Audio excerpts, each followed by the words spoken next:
Okay, my beautiful body language buddies, welcome back to another live. My name is Jesus Enrique Rosas. I'm the body language guy. It's great to be sharing this space with you, and I'd like to start right away because we have a couple of clips tonight, and this is the first one that I want to show you. That well, all this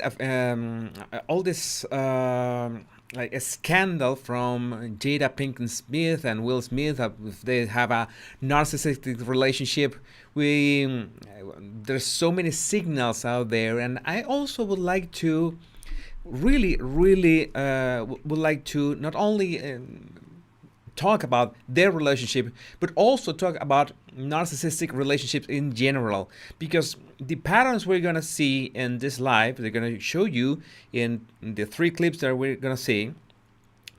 We can apply them to spot narcissistic behavior in every other scenario. No matter if it's your workplace or your family or your relationship, you'll be able to this the exact same patterns. I want you to watch this clip first and foremost, and pay attention to how Will talks, what he says. It's really important to set the tone of tonight's live.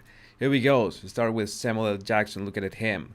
Let me see if you can listen to the clip properly. I told my mother this the other day, and she thought it was hilarious. I said, when I was 15 years old, my first girlfriend cheated on me. Oh. And I remember making a decision that nobody would ever cheat on me again. And the way I was going to do that is by being the biggest actor on earth. Huh. Right? So there's been this weird psychology that I've always felt like if my movies are number one, my life is going to work out great. Huh. You know? And like, that's just You funny. shared that? Yeah, it's to sum it up, it's like he was cheated on at 15 years old. His girlfriend cheated on him when he was 15, and he told his mother, "I'm going to make sure this never happens again by becoming the best actor in the world." Like becoming powerful, becoming someone to be respected, and he thought that becoming the greatest actor in the world, it will be helpful to not be cheated again. This is something that is important to know. This clip was from 2015. Okay, if I remember correctly, this was before all this affair with August Alsina that Jada Pinkett had with August Alsina. If you remember my video on them, it was a while back, it was last year, my video on the relationship, all this entanglement.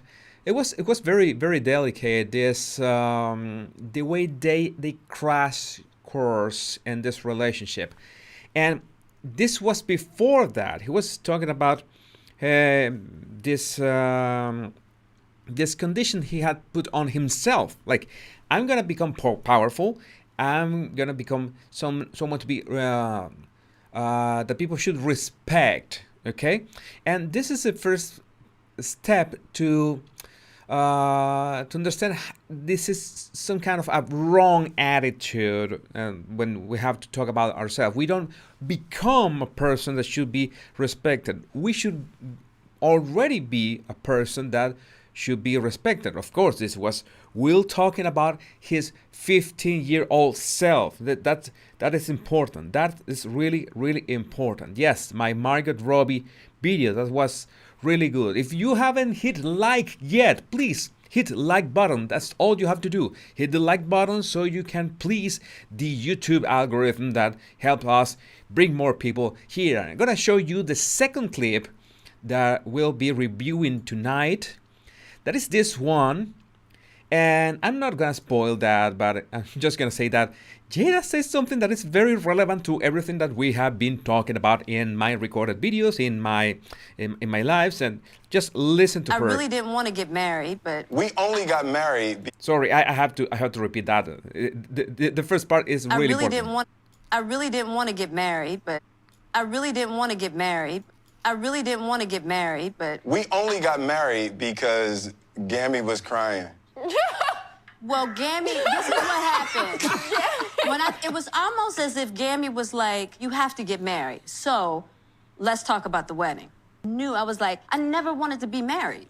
I don't remember that. I remember feeling very strongly and wanting you guys to be married. I do remember that. Yes. But I don't remember your rejection of the idea of marriage. I remember the rejection of the idea of a wedding. I didn't want a But wedding not either. She didn't want it, I was yeah. like, I don't want to get married. And now Gammy done gone to Will crying about, I don't want to have a wedding. And now I'm being forced to have a wedding. When really, I just wanted it to be the two of us on a Yeah. mountain, because I was like, this is serious business. Yeah. Wedding was horrible. It was a horrible wedding. It was a mess. Jada was sick. Okay, I'm gonna pause it in there. Jada stated, plain and simple, she did not want a wedding and she did not want to get married. It's like she is saying that she didn't want to get married, but halfway through her point, she adjusts the argument, says, "I just wanted something just the two of us, something very private, something very intimate." But she clearly stated, and you heard that. She did not want to get married, so that's quite a red flag. I have another clip around here. Well, this is one that we should watch later. That is, she talking about the relationship, but there's so many angles about this, and I want to show you this. Let me see if I can show you here. Preview, yes. Jada Pinkett takes back defense of Will Smith. He was the one who overreacted. This was recent about this Oscar slap, and Will Smith has been banned for 10 years to not attend any Academy Awards event or any Oscar night for 10 years. He's gonna keep his Academy Award. I don't know what you think about it. I would like to know too. I would like to read your comments. This live, we're gonna get down to it in this live first, and after we have talking like half an hour or 40 minutes, then we can begin interacting a bit more. But I want to make clear that the fact that Jada is it's upon all this scandal not supporting Will. And we know that Will also had to take in a rehab clinic because he felt really really bad after what happened at the Oscars. It's baffling that you don't see that empathy, any connection, like defending for any way her marriage, her husband. Okay, I absolutely agree. Maybe I did not see it first, but now I agree that it was the worst reaction possible. It was totally out of place. It should not have happened. That slap. That's out of the question. But you might remember that she also made this update on her Instagram that was about herself, that I'm here for it. Like, this is time to make peace. Let me remember what was exactly the words that she used. It's like, this is the season to make peace. I'm gonna tell you right away.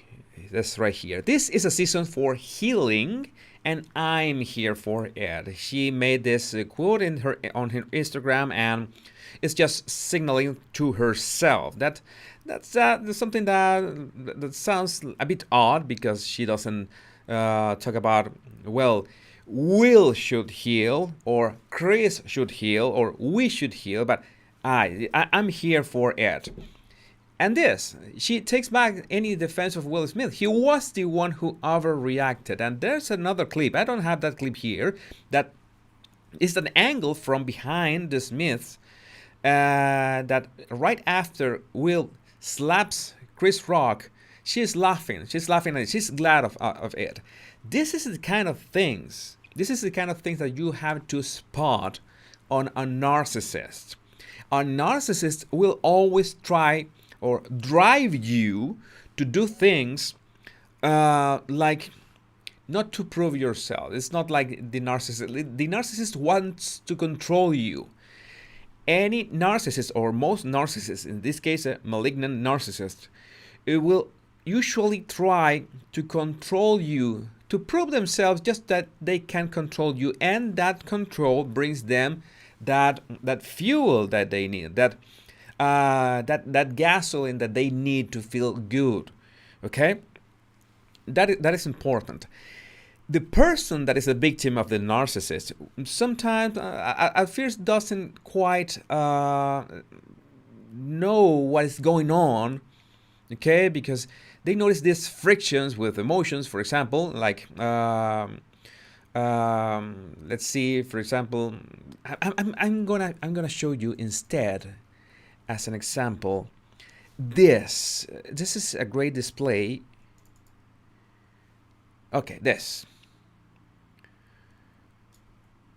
was for Jada's 40th birthday. Will Smith planned that birthday for 3 years prior. Okay, when she became 37, was her 37th birthday, he began to plan her 40th birthday. Okay. We already know that Will has this quite obsessive, perfectionist personality, and really pushes it in every role he handles, in every job he has. Everything, he always gives 110%. And in this case, he really wanted to do it, make it memorable for her. And it's sad that he really put everything into it. And we're gonna see a clip now, and as another example, we're gonna see a clip now when Jada is referring, that both Will and Jada are referring to that 40th birthday, and Jada says that it was just an ego trip for Will. She doesn't acknowledge anything about the birthday, the effort, anything. She only says that it was Will, that Will did it for himself. That is a bit wicked, but I want to show you. You need to see the clip. I'm gonna show it now. Okay, here it is. I think this is the one. Change here. I'm trying to make more. Okay, this is one. Let's go. We're back at the red table with Will because episode 1 was not enough. So we're going to continue the conversation. What was your hardest time in our marriage?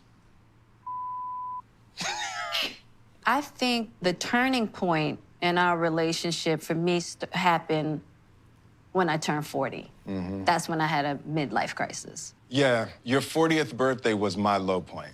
The day after her 37th birthday, I hired a team to orchestrate her 40th birthday. I hired a documentary team. I traced Mommy's family roots. Her 40th birthday was going to be my thing. It was going to be a splash. It was going to be a splash. Mary J. Blige performed. I debuted the film, all of that. Okay, notice something that Will said. I have to pause because notice something that Will said. Will is already blaming himself for organizing her 40th birthday. He's blaming himself, like it was gonna be my thing. He's trying to tell the story, but at the same time he's already blaming himself. He's taking the fall for that. Okay, like he did something wrong. I want people to understand that I did something wrong. Okay, let's continue. That it was going to be the thing that lifted her out of this midlife crisis, and it was going to be my deepest, most beautiful proclamation of love, and we did it.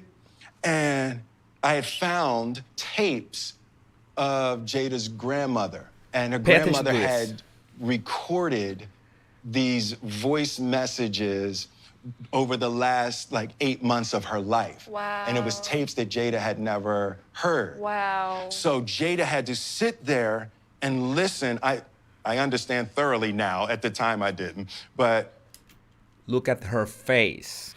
She's listening to these never before heard.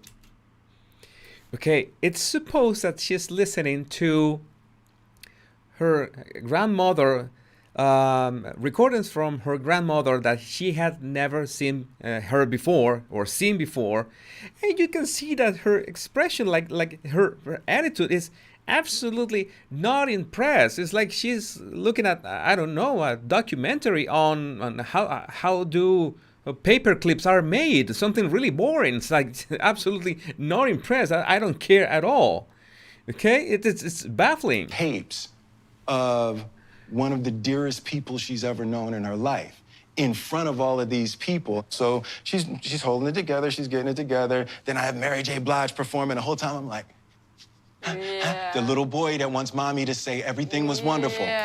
This is cringe. This image is like, I try to please her in any way I can. I'm really trying hard. And this man has been trying hard, and that's why I'm not saying that a couple, both the man and the woman, should all try hard to for a surprise or something really special for their partner. That's great, but it's it's necessary that there is some feedback. There's some kind of emotion that comes in the other direction. Okay, but here is like she's absolutely disgusted, I don't know, upset, bored. I don't know what is the name, the name of the emotion that you see on her face there, but it's extremely sad, this kind of clips. And it's even sadder that this is from Facebook Red Table Talk. This is from her show. So it's not only that she invited Will to talk about these issues, these stories, talk about these stories in that tone, like I was guilty of wanting to do something special for my wife, but at the same time she puts the pictures where she's the least impressed. This is absolutely detached from that gesture. It's like those 3 years planning that, it was only you. Well, I don't care about it at all. Okay, and she is doing this in front of the whole world in her Facebook show. Right? And she's having a really difficult emotional time. And then when we got back to the room, it was me, you, and mommy. And we were talking about the next day, and there were things planned for the next day. And she said, I'm not sure I want to do anything the next day. You can just cancel it. And I said, well, let's keep it. Notice the emotion, Will's emotion when he's talking, like he's truly excited, and he felt excited at the moment. Look at the attitude of Jada. Her head is even tilted away from Will. It's really disheartening. It's really sad to watch this. And there were things planned for the next day, and she said, I'm not sure I want to do anything the next day. You can just cancel it. And I said, well, let's keep it, and then tomorrow you can decide.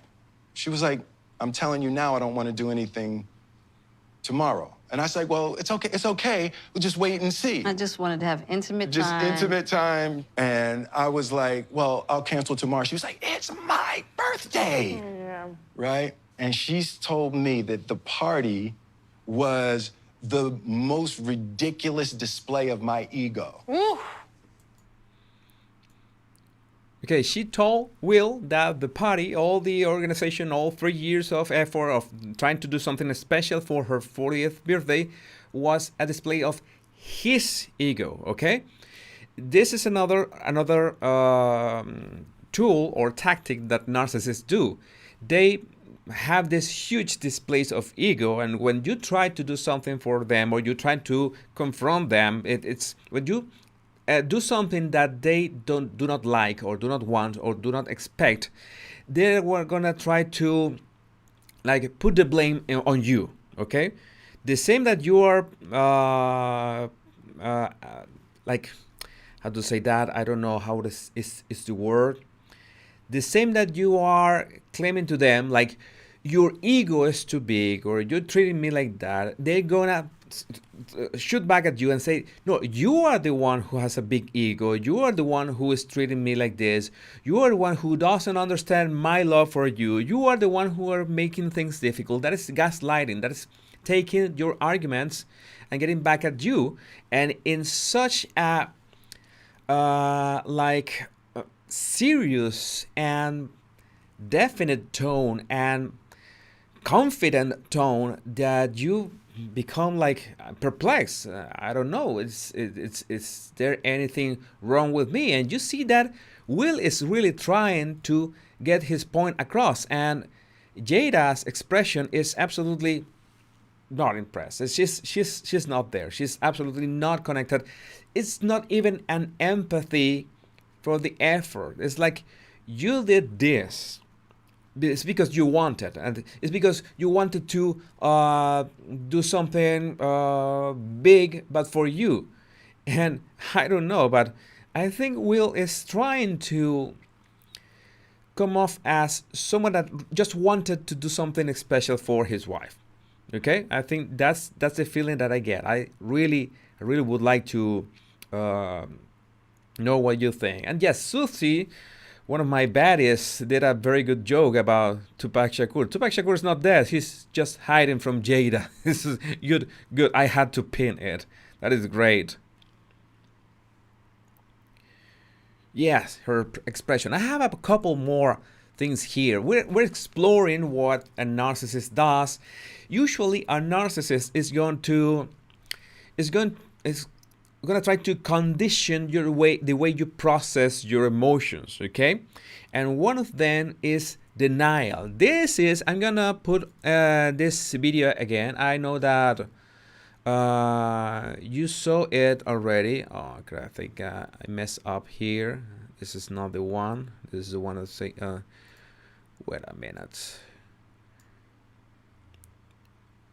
I think I mixed up. Well, the video that I put in my maybe you already saw my recorded video yesterday, when there's this clip when Jada is beginning to film Will and asking him that this woman helped them with their marriage, and Will says, hey, I don't like to be filmed without you telling me, and she keeps doing that. I made mention in that video that he said he was not comfortable with something, okay? And she said literally, this is foolishness. I'm dealing with foolishness. This is very important to spot. When you manifest any kind of emotion, okay, whether it's verbally or whether it's a reaction, whether it's any way that you're expressing an emotion, and the person, in this case the narcissist, neutralize it, that is to condition the way you process and express your emotions. They're gonna try to cancel them, deny them. You shouldn't be upset about that. That is absurd. That's foolish. You being upset. What's the matter that I filmed you? What's the matter with that? And she asked the question again, and she kept on filming. I thought I had that clip on here, but I guess that you watched that clip yesterday on my recorded video. But what I want to point out is that be very wary when someone tries to deny or negate your emotional expressions. It's not like, for example, if you are sad and someone is trying to comfort you, there's another thing. But if someone is telling you, don't feel sad, or don't feel like this, or you shouldn't react like this, and doesn't give you any valid reason, and doesn't give you space to reflect and to regain your composure, then it's most probably they're trying to just condition the way you express your emotions. And that is very dangerous, because you learn as a victim. It's a learning process. It's a learning in the negative, so to speak, because you learn to avoid those confrontations with the narcissist. You try to not express emotions that are going to be negated, because it's a waste of energy. It's like maybe there's a discussion, maybe there's an argument, and you don't like that. And with time, when it happens over and over again, what is going to happen is that if you have this feeling of being uneasy or upset or uncomfortable, but you say that it's not worth it to express that, you're gonna suppress it. Okay? You're gonna suppress. You're gonna like try to swallow it, like put it in a shell. Okay? And all those emotions are gonna be a build up. Okay? Until they explode. And those explosions, this is very important. This is very important. Those explosions are stimulated, are really looked after by the narcissist. The narcissist needs you to explode, wants you to explode. That amuses them.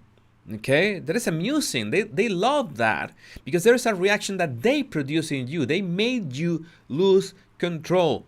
And it's absolutely not uncommon for the narcissist to use any kind of technology like microphones, like cameras, like a mobile phone to film you and to record you when you have this outburst of emotions. And they are going to use it for you, saying, hey, you remember the time that you just lost your mind like crazy? I was just asking a question. I was just talking to this woman. I just was talking to this man. This was nothing that was out of the ordinary, and you just lost your mind. You remember? Well, I have the video here and such, and have the recording, or have the recorded the call or recorded the event, so they can show them that to you. And of course, in every opportunity, they show that to third persons, to a group, to the family, to further embarrass you. Okay?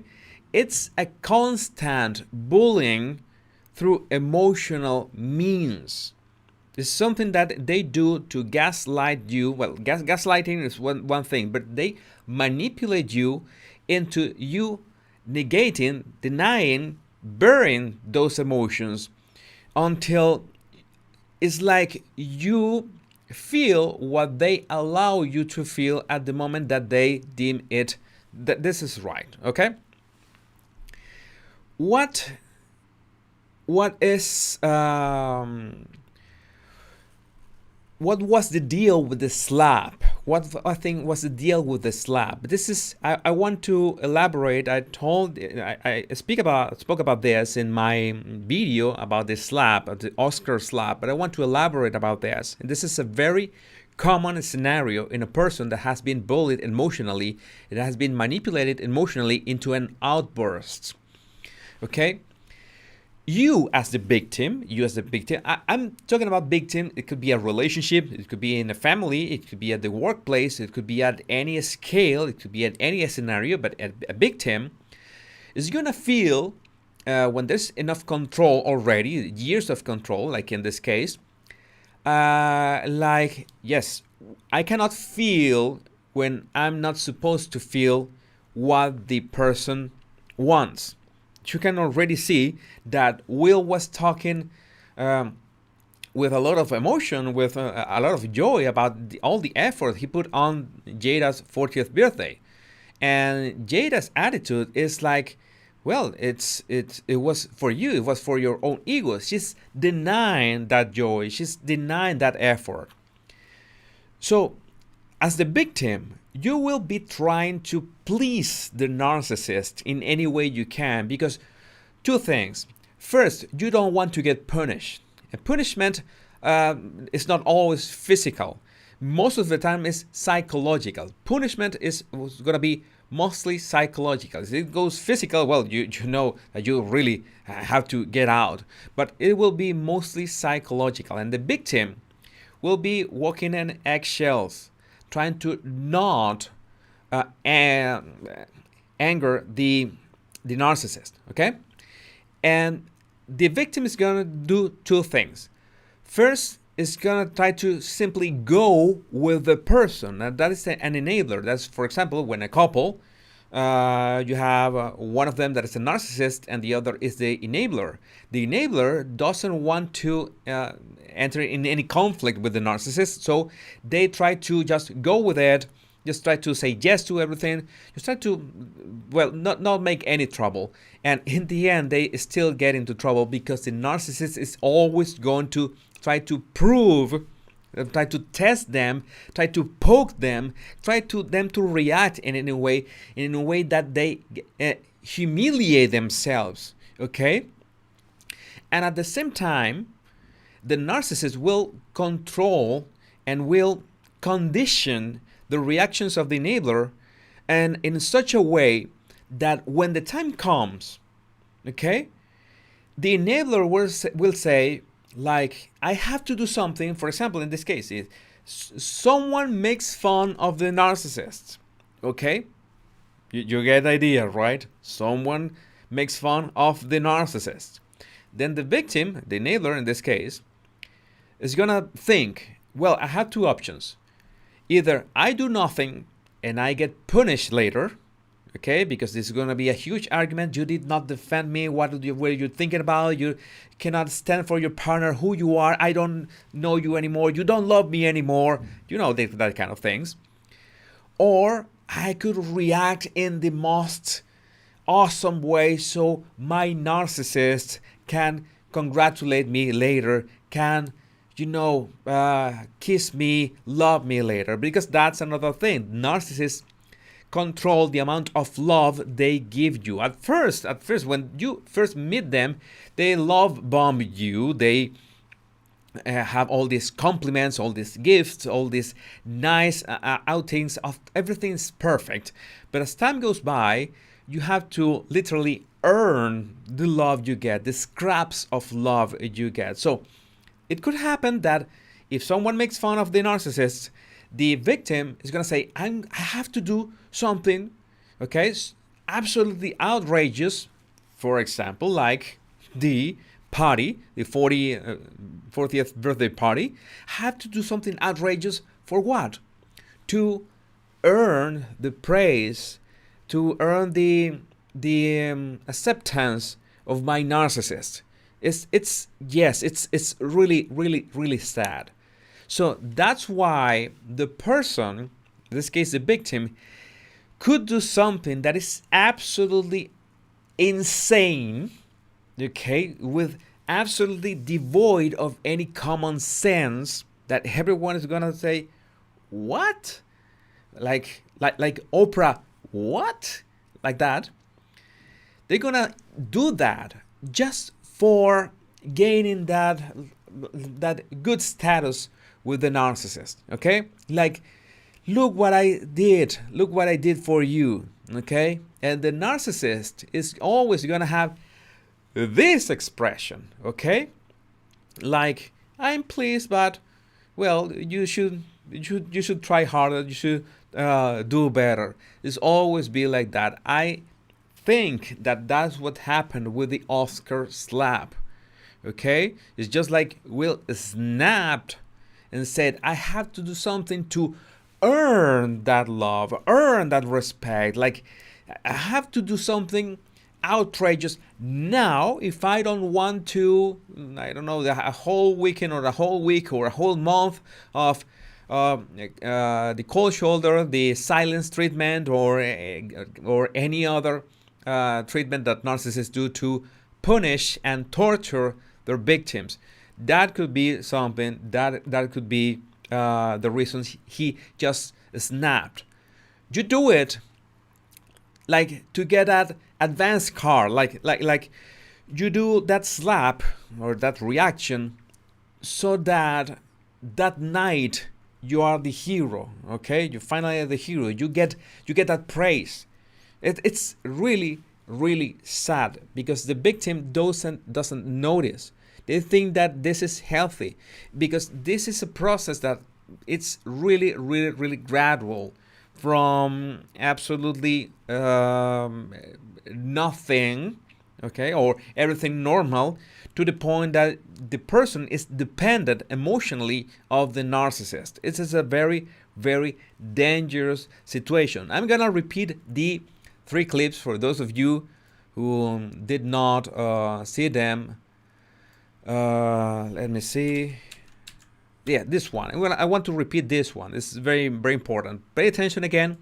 Look at Will's attitude. Look at his body language, his voice. How does he speak? Okay, this is one is Yeah, important. I told my mother this the other day, and she thought it was hilarious. I said, when I was 15 years old, my first girlfriend cheated on me. Oh. And I remember making a decision that nobody would ever cheat on me again. And the way I was going to do that is by being the biggest actor on earth. Huh. Right? So there's been this weird psychology that I've always felt like if my movies are number one, my life is going to work out great. Huh. You know? And like, so that's just You funny. shut up. I think every single one of us put the same face of Michael Caine.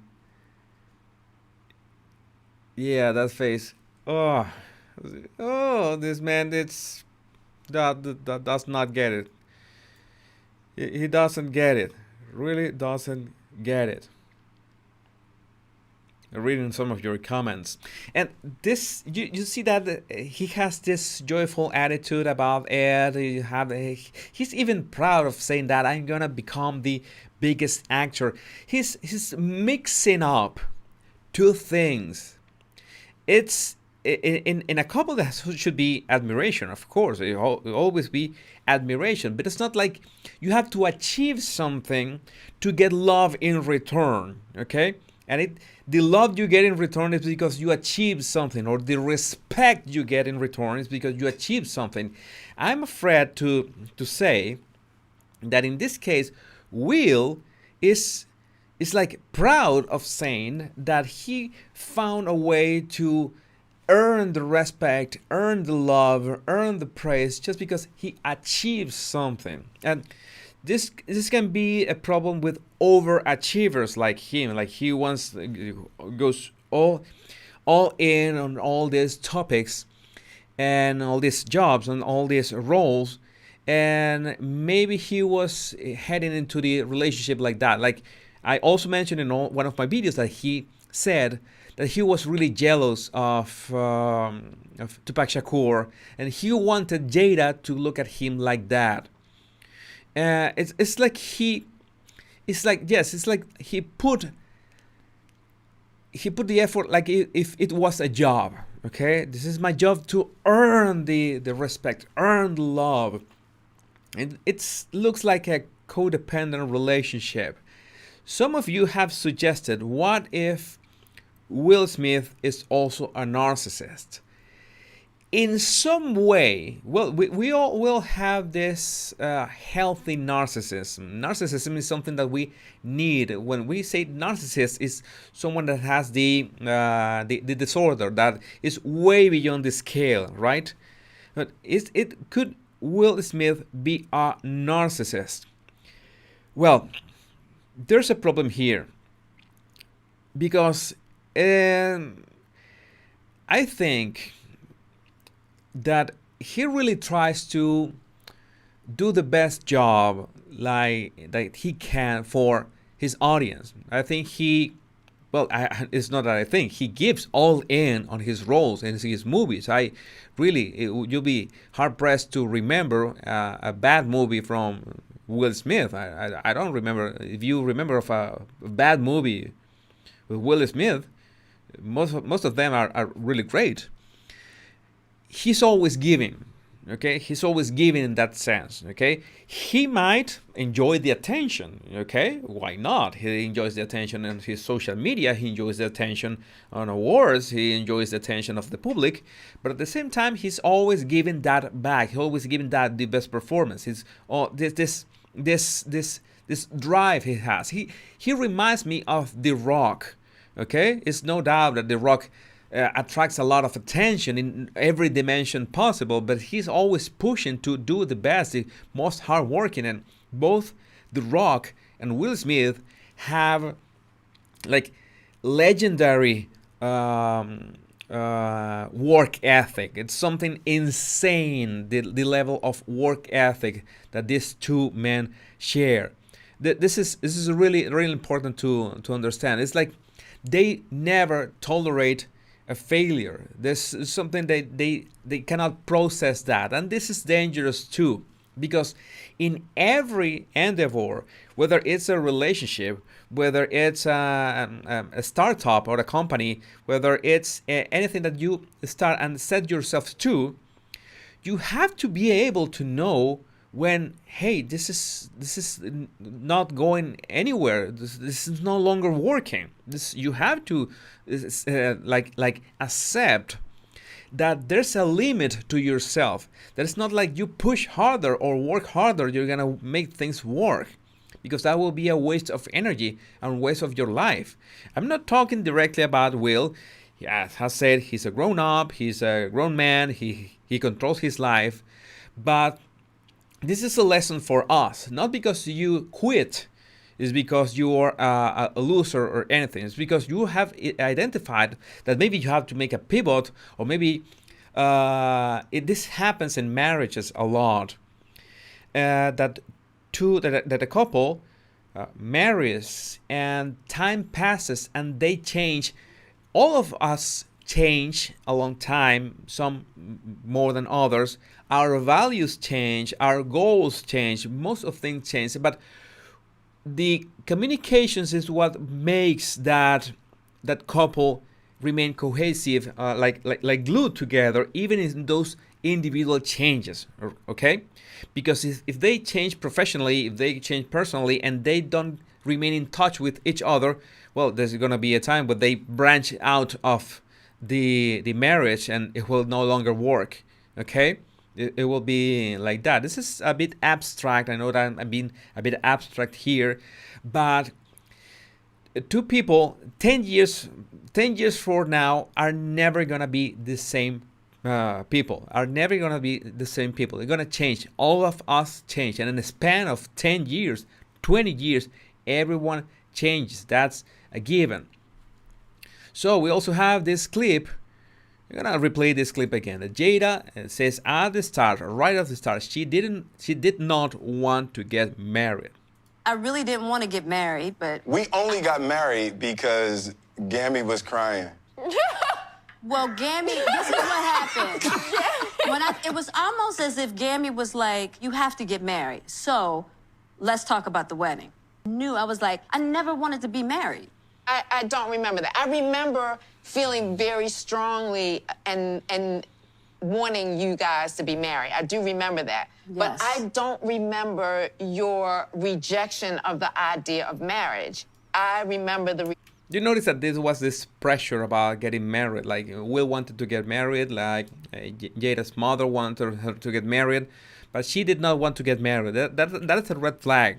And she said it's herself.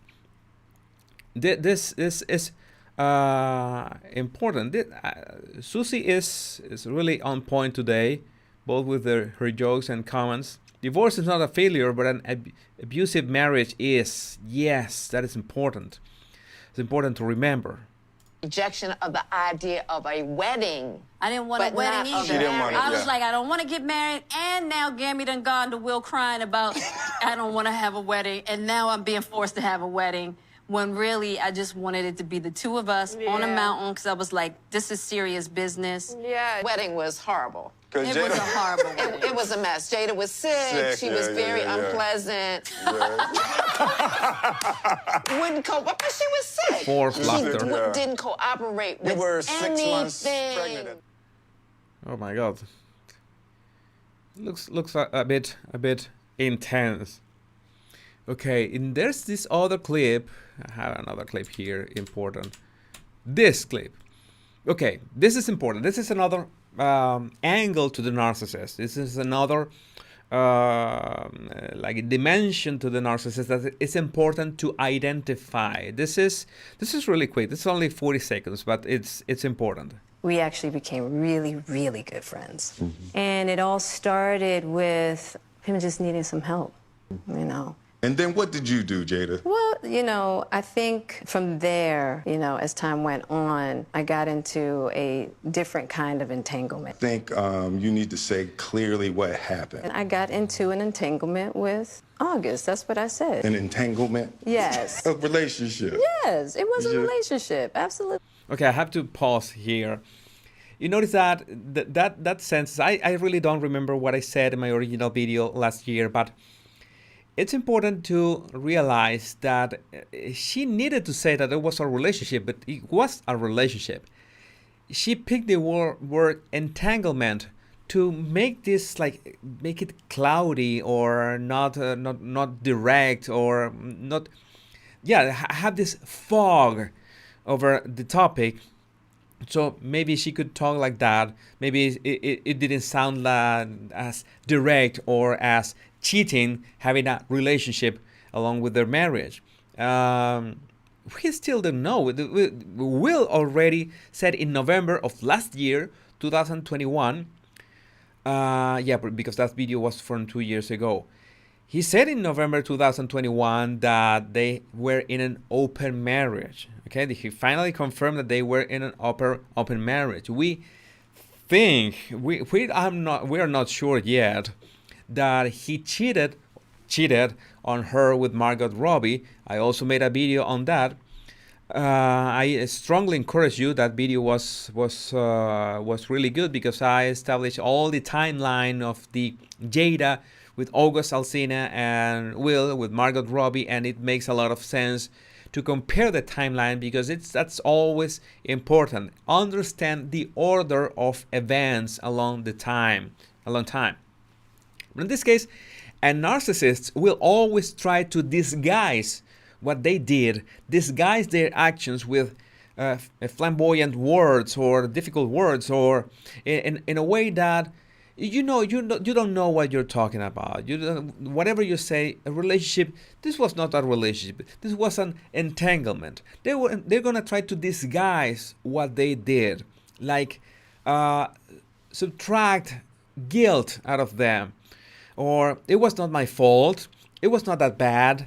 It was not like you said. They will always try to subtract anything that is their responsibility from the equation. This is very important. Okay, they will never accept 100% responsibility. They don't know that. That is like a total failure for them.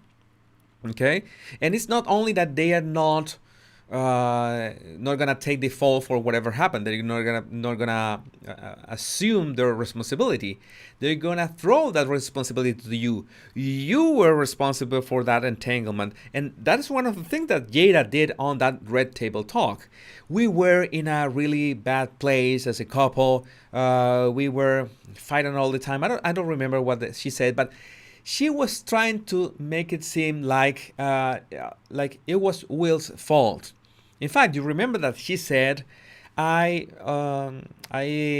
wanted to feel good for so long. Okay? It is implied that Will could not make her feel good. And that is embarrassing too, to be talking about that in public. Why don't you talk about that in private? It's really, really uncomfortable to watch how she tried to downplay her responsibility on whatever happened, not try to address it directly as a relationship. And it's Will who has to come forward and say it was a relationship. Please talk like it is. Please be clear. That is sad to watch, even more if it's on her show. This is her territory, okay? And we all know, we all saw Will's face. That face that Will had. That it's really, really sad how he tried to manage the conversation for her to really talk about things, say things, acknowledge things, and we don't know what happened next. That is another thing. We don't know what happened next after that Red Table Talk. But this was everything was to some way or another to save Jada's image. This is important. All of this was to save Jada's image, and that's why Will took absolutely fall for that. And we already know that that's why it makes even more sad things like this. I'm gonna show it right now a bit more. Jada Pinkett takes back defense of Will Smith. He was the one who overreacted.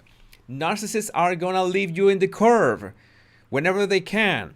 Like, it's your responsibility. I am not responsible for your overreaction, and they are responsible for your overreaction, because that emotional torture, that emotional drip, okay, on you day after day, something that you accumulate until you burst in some way. And in this case, it's burst in a way that you try to do something to get that love back, okay? And this other, have another here.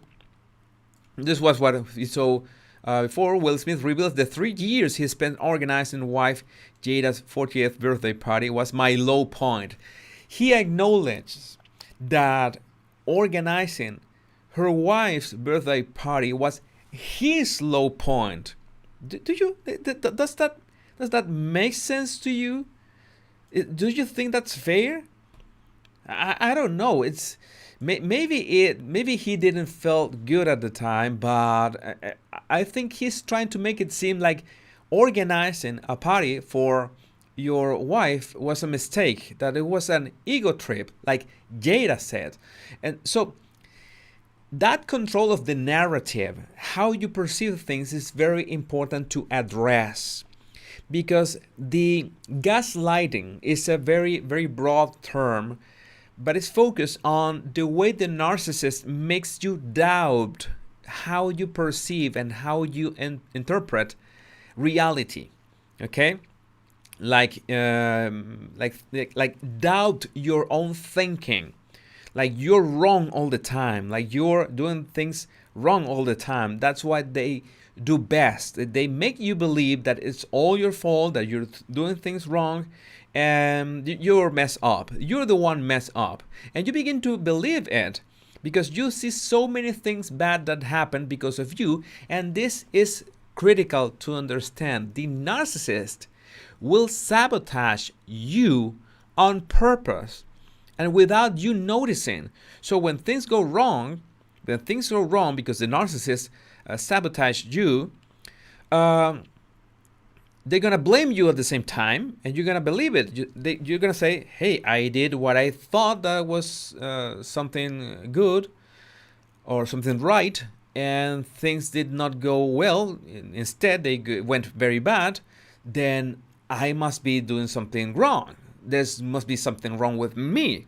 That's how the narcissist shapes your thinking about your own self-worth, about how you interact with everything, about how you win or fail at life. And in the end, you end up depending on them for emotional support, for scraps of love, for because you feel that you cannot do anything on your own. You depend on them. Okay? That is sad. That's really, really sad. If you haven't hit like yet, I don't know, we're close to 3,000 baddies now. Thank you very much for dropping here today. Just have to hit likes. All that I'm asking you now, hit the like button. Really, really easy. I'm gonna show you another article here. I know that there was another article here. Well, the one that we know, that Will Smith was banned from attending Oscars for 10 years after slap. And it's like he gets that punishment for doing something absolutely it was an explosion, okay? And you know how dangerous are emotional explosions, okay? They almost never go well. We're gonna watch another clip. While you hit that like button, if you cannot find that like button, I'm gonna give you a few seconds until I get look for. Let me see. There was another clip here I wanted to show you. Was this one? No, this was one though. Let me see. QuickTime Player. Okay. This was the one that we already saw. And this is what I thought that was another clip here. Let's see, 4 clips. Yes, that's it. yeah, that was the clip that I think there was. I thought there was this clip. Was she's saying that she didn't want to get married? The other about, well, there was another about the birthday itself. I want to check that one again. This one. Let's check it while you hit the like button. Very easy. Just hit the like button if you want to support my channel now. And we're gonna watch this clip again. We're back at the red table with Will because episode 1 was not enough. So we're going to continue the conversation. What was your hardest time in our marriage? I think the turning point in our relationship for me happened when I turned 40. That's when I had a midlife crisis. Yeah, your 40th birthday was my low point. The day after her 37th birthday, I hired a team to orchestrate her 40th birthday. I had hired a documentary team. I traced Mommy's family roots. Her 40th birthday was going to be my thing. It was going to be a splash. It was going to be a splash. Mary J. Definitely was a Blige. splash. Mary J. Blige performed. I debuted the film, all of that. It was going to be the thing that lifted her out of this midlife crisis, and it was going to be my deepest, most beautiful proclamation of love. You see that emotion? It's like he's mocking himself already. He's mocking himself already just to please the narrative that Jada wants to instill, that wants the public to understand that it was his ego trip. It was his enormous ego that led him to organize this huge party for her. And we did it, and I had found tapes of Jada's grandmother, and her grandmother had recorded these voice messages over the last, 8 months of her life. Wow. And it was tapes that Jada had never heard. Wow. So Jada had to sit there and listen. I understand thoroughly now. At the time, I didn't. But she's listening to these never-before-heard Not impressed. tapes of one of the dearest people she's ever known in her life in front of all of these people. So she's holding it together, she's getting it together. Then I have Mary J. Blige performing. The whole time I'm like, Yeah. the little boy that wants mommy to say everything was wonderful, Yeah. right? Oh, And okay. That is something that didn't point out before. The little boy that was mama to say that everything was wonderful. That is disgusting. That is creepy. AF. Oh my God! I have to put it. It's like he looks like a dolphin, like a happy dolphin. I'm like, Yeah, it's Will the dolphin. It's painful to watch. This is I don't know. This is Dr. Phil stuff. But let's put it again, shall we? Blige performing. The whole time I'm like, Yeah. the little boy that wants mommy to say everything was wonderful. Yeah. This is the little boy that wants mommy to say that everything was wonderful. And this picture, as I said earlier, this is Jada Pinkett's show, the Red Table Talk. There's their daughter Willow, and there's the mother there. They're all gathered. They're talking about this topic, and they pick the images that show like he was just trying too much. He was trying too hard. Okay. It's really painful how a man can talk like that, talk down on himself, like really believe that what he did organizing that party was wrong. Okay. Jada could have a crisis at 40. That's understandable. Most people have a crisis around that age, but it's like there's absolutely no empathy whatsoever for the effort, okay, or for the attempt to do something to make her smile. Like he did it because he wanted her to come out of this crisis. In fact, it's not like he did the party without knowing that she was going to the crisis. He said that in some part of the video. This was the party to get you out of that crisis. This was his intention. That's his way of communicating his love. And there's no acknowledge of it. And even worse, there's a mocking of it. The narcissist is going to try to humiliate you in any way possible. And if you give them the tools, you will always give them the tools, because whatever you do, they're going to spin it in a way that it's a failure. You know what? This gesture is your ego. This gesture is you being selfish. This gift is you being not loving me because you didn't get what you didn't give me what I really wanted. It's always gonna be wrong for you. It's always gonna be in the wrong for you. It's really sad. It's absolutely sad. Bodies, 3,000 body language bodies now. Thanks a lot for being here. If this is your first live, I usually juggle ideas for a recorded video. If you want a non-video video of this live, just let me know and I will do it gladly. Now we're talking about this. Where does this narcissistic relationship come from? This is really important to try to like figure out some way. Let me see if I can put. I think I can go and find. I can find that clip. Maybe I can.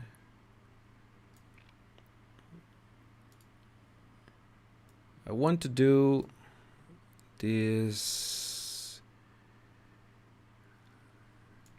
that clip that I showed in my recorded video yesterday. Who was this one? This is myself. Okay, I'm gonna put myself here. This is a Jesusception. Picture in picture. Yeah, this one. We're gonna play it here. So, Will, you know Esther Perel is coming to the table. She's going to be at the red table. Would you say she has been instrumental in you and I redefining our relationship? I would say don't just start filming me without asking me Oh, my goodness. if you could film me. Esther, come help us again, please. I'm still dealing with foolishness. Because she don't just... Would you say that she helped us heal the hurts that we caused between one another? My social media presence is my bread and butter, okay? So you can't just use me for social media and not, don't just start rolling. I'm standing in my house. Don't just start rolling. Please watch Esther at the red table because she's helped. Well, a couple things about this. I'm gonna put this frame on. A couple of things about this. I've seen a few comments. I've seen a few comments. People say maybe this is all just acting. Maybe this is all just they're making things up. They are artists. This is what they do for a living. There's social media, the attention, everything. But the problem is that when you think about it, no one would be willing to attract attention in order to make themselves look bad. Will Smith would not have busted his ass for so many movies to be attracting attention to make him look bad. Like, this is not acting. This doesn't make sense as acting. Acting will be something funny. Acting will be something like or dramatic, and they say, hey, this was only a joke. They will be disclosed, or they will do something that was so over the top that is for entertaining. Remember the kind of movies that Will usually does. He has done a lot of very good dramas, but this is not acting. I want to point out, be very clear about this. This is not acting. This is not like they're trying to attract attention by acting and and that's it.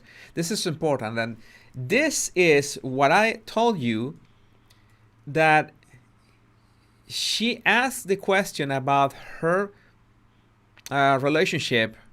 Would you say that she's been instrumental in you and I redefining our relationship? You know that redefining is like, redefining open relationship.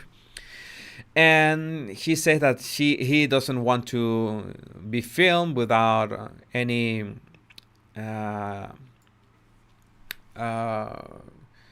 without her telling him in advance. And she says, I'm still dealing with foolishness. Okay? He is politely saying, I don't like you to film me without telling me. Okay? And she's saying that that is foolishness. That is denying the emotion. That is denying the statement that he says. That's what a narcissist does. You did this. You have no right you shouldn't feel like that. Don't be silly. Don't be foolish. They neutralize your emotions. So you say, well, maybe that's foolish of me. Okay. This is important to understand because there's so many ways that we can run into a narcissist and on our family, on a relationship, on our workplace, on every scenario. And we need to look at this pattern that not only happen in relationships, but happen in any kind of a scenario. Okay, maybe even with someone that we started a business with and we don't know them that much yet, or maybe with a friend that we thought that they were a good friend, but when we really get down to it, we realize that they are narcissists and they are trying to use us. This is really important because these are the same patterns. Okay, these are the same patterns. This is important to understand. Is what I wanted to show you from that. From those videos. I don't know if there was another that we should be watching, but I think that was it. Maybe we can go over this. We're gonna go over this again a second time, and I'm gonna be reading your comments and answering your questions now. Okay?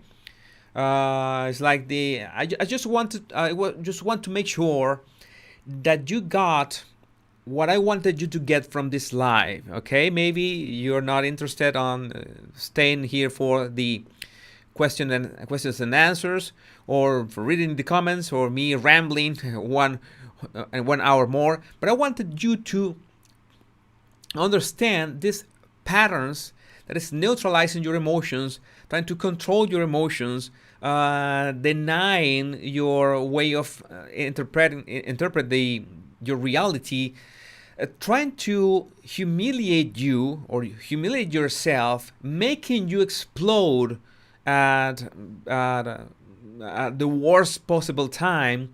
All those are patterns of control, of gaslighting.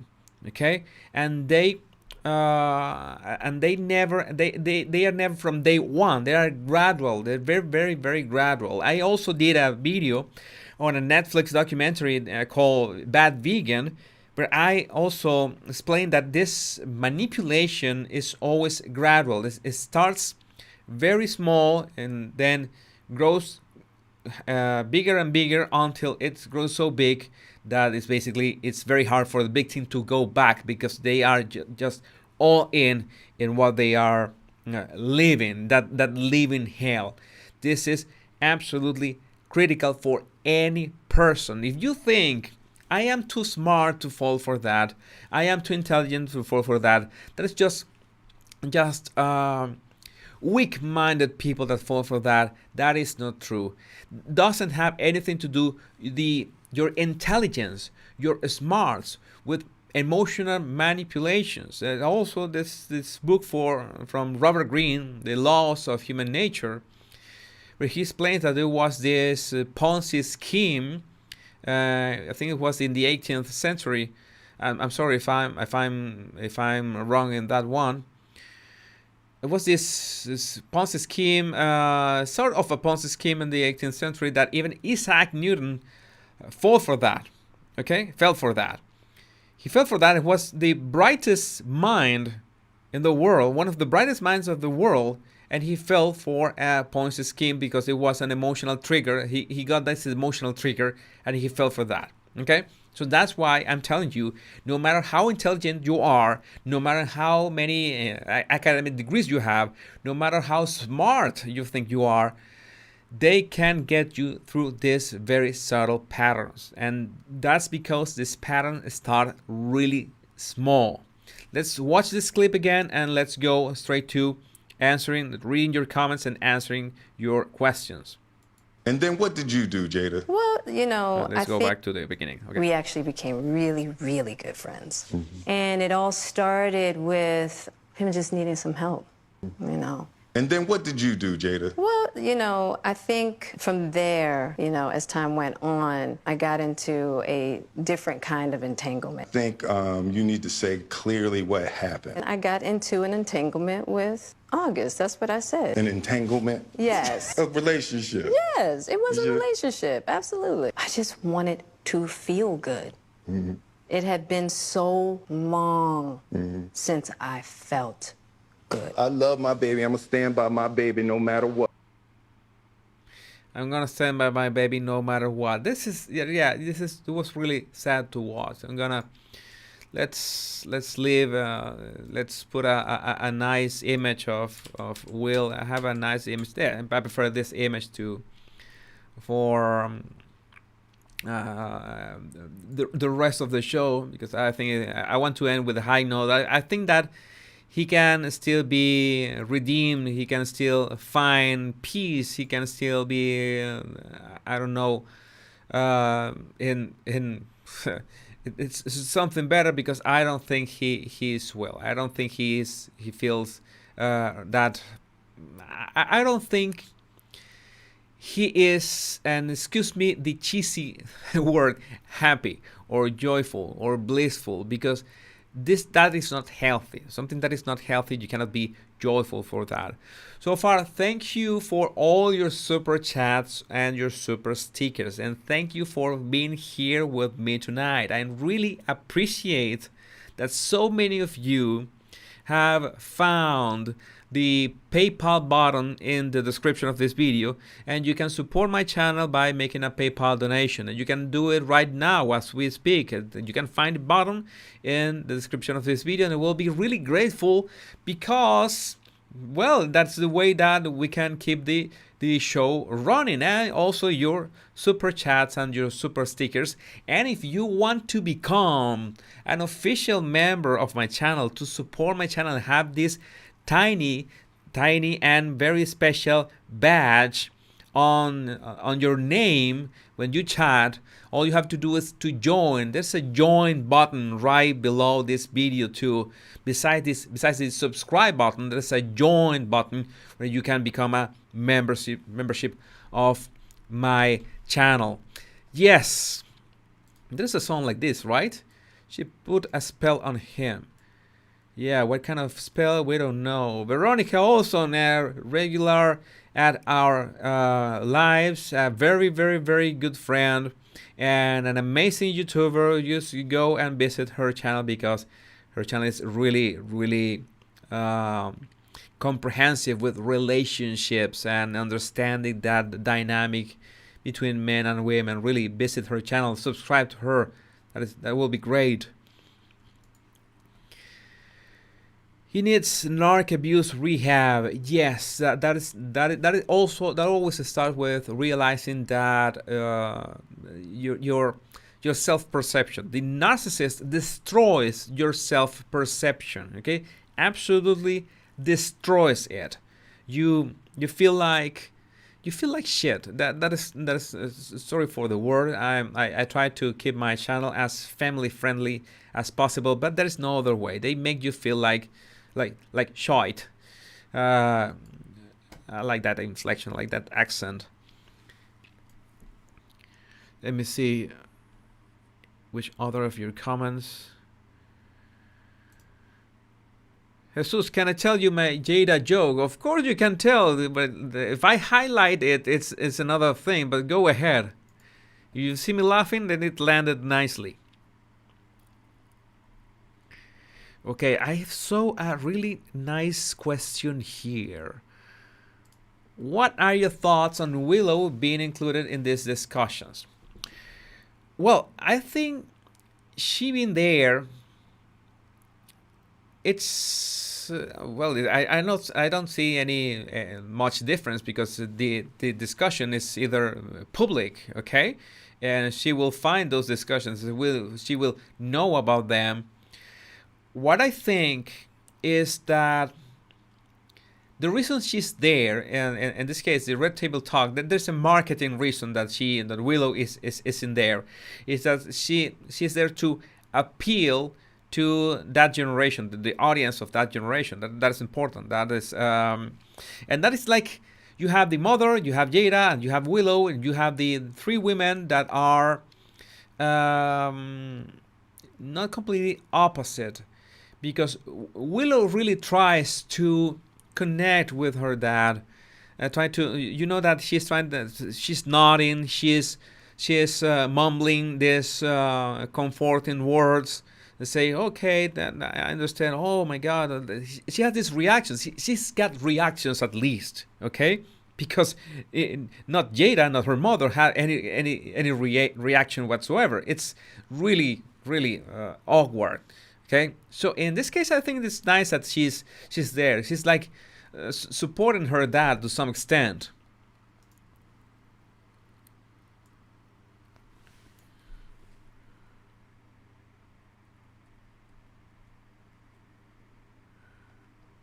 Okay, oh my God, I'm trying to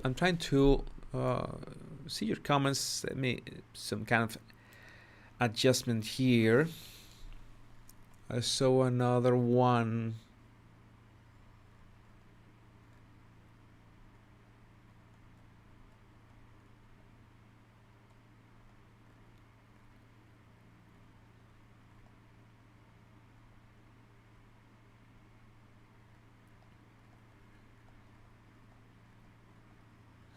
I'm trying to scroll about them. I will have to just.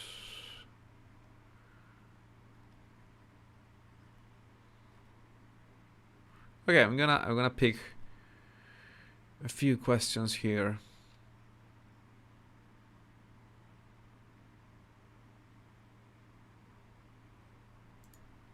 Yeah, I know women who have said, my mother wants us to get married, my mother wants us to have a child to get their way. Yes, it's like you're trying to put the responsibility in another person. Like, I'm being forced to do this. You should not behave like that because I'm being forced to do this. What do you want me to do? Don't you love me? And narcissists can also use that kind of explanations or I don't know, way of convincing you of something. That is wicked, but yes, they can do that. Like, it's not my fault. I'm going to try to. Can I scroll here? No, I cannot scroll here.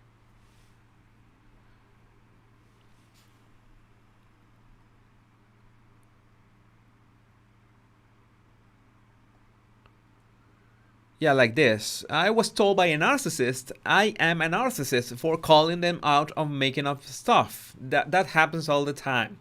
Like, you're calling them out, okay? And they instantly say, who, me? It's you who does that, and you're doing it right now. And you say, what?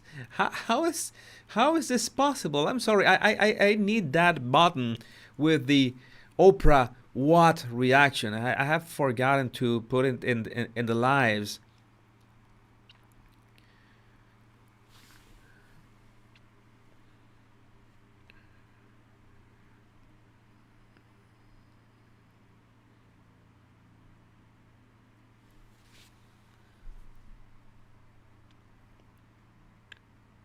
I think Will is trying too hard.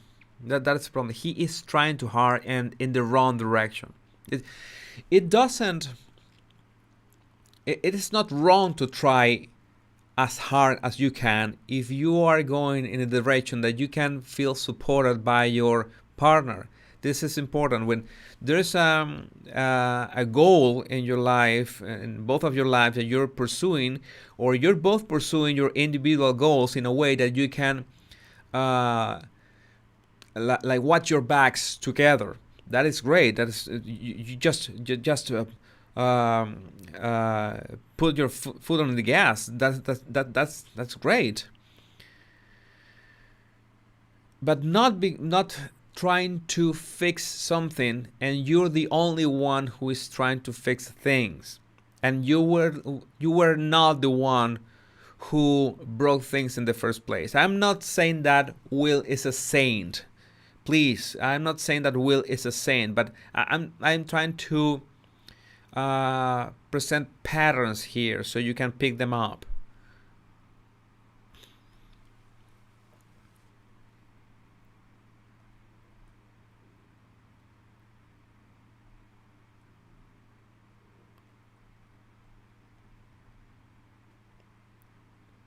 Okay, let me make it so I jump here.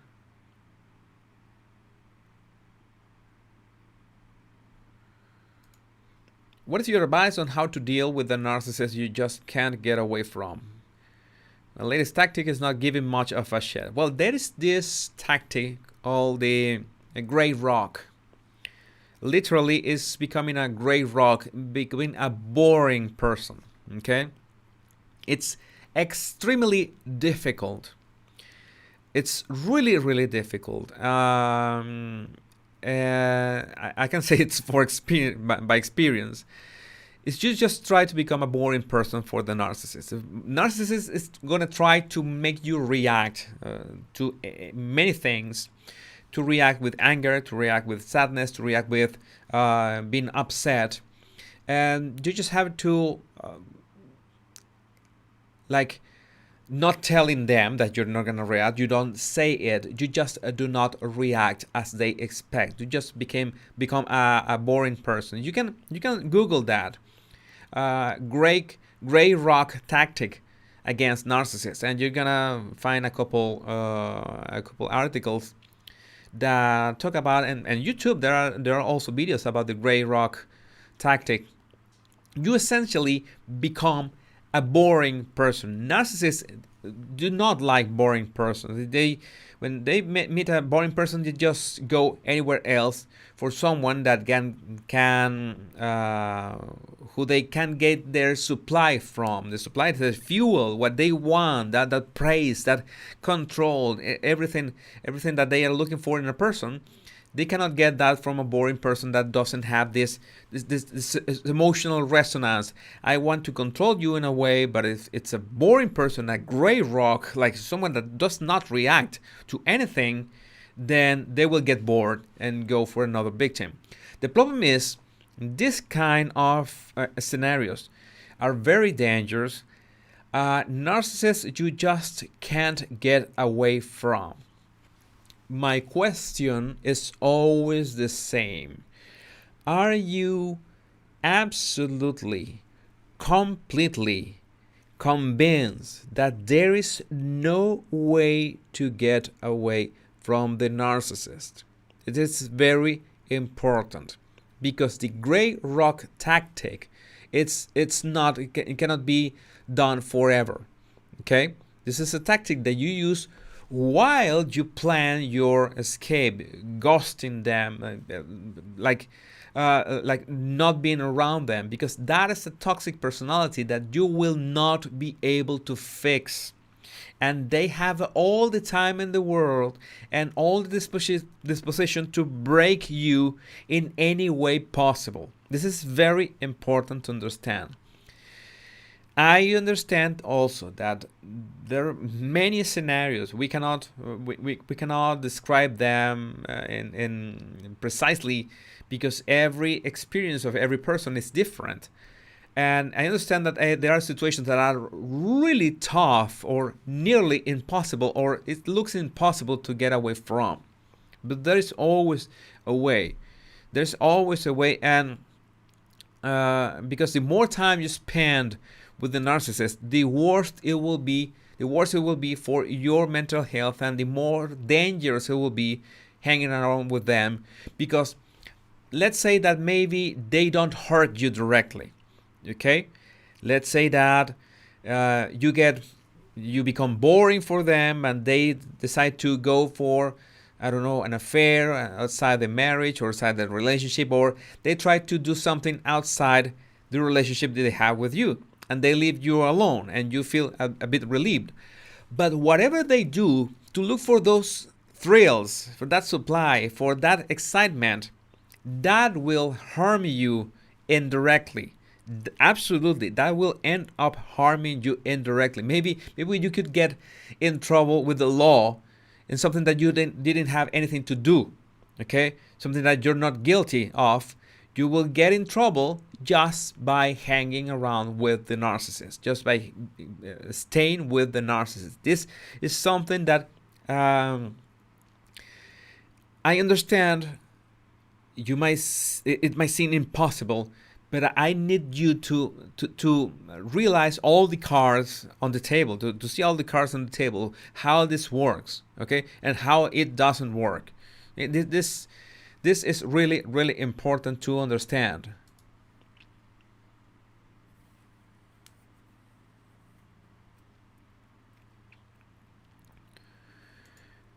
This is something to think. I'm not gonna say that I agree. I'm not gonna say I disagree. I find it interesting. Jada not destroyed anything. Yeah, blame women for something you didn't have in the first place. No one can destroy your manhood, just like no one can destroy our womanhood.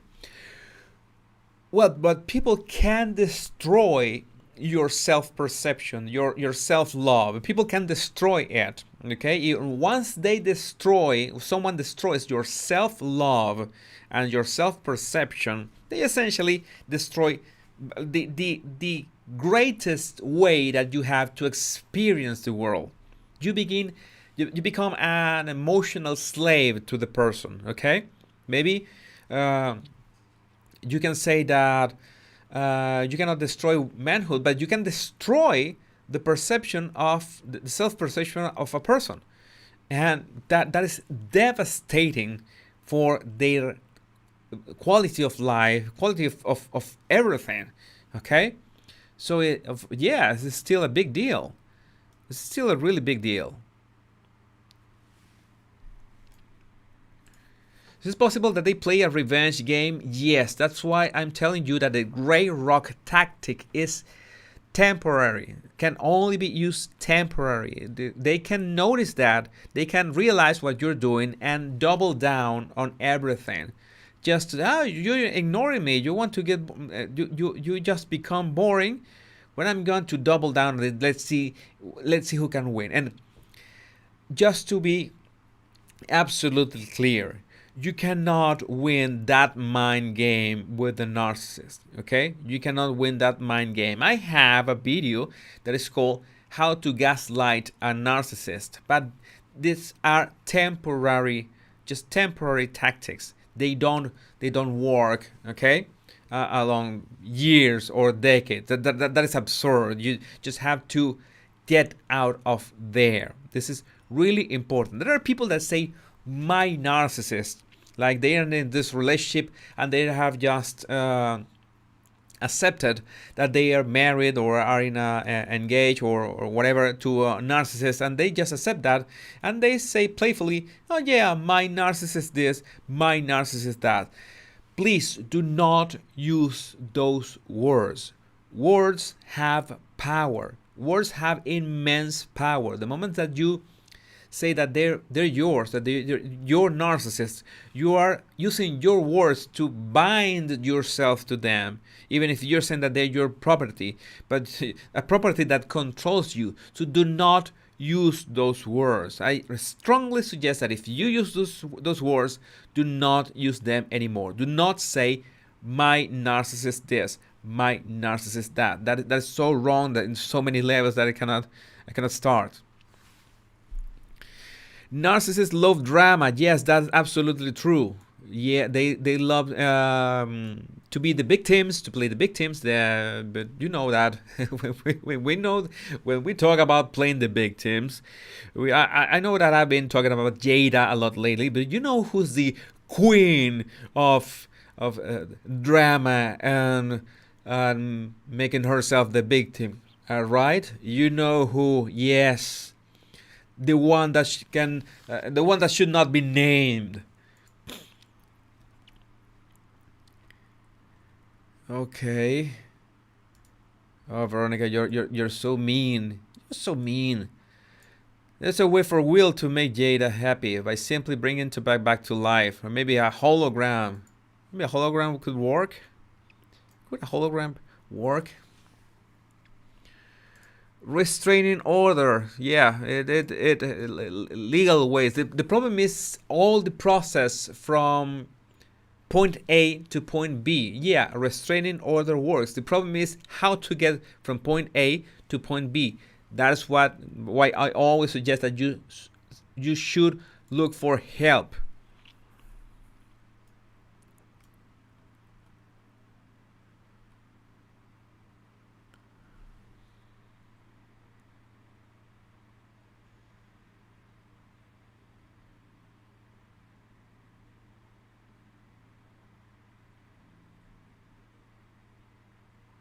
Saying here a comment.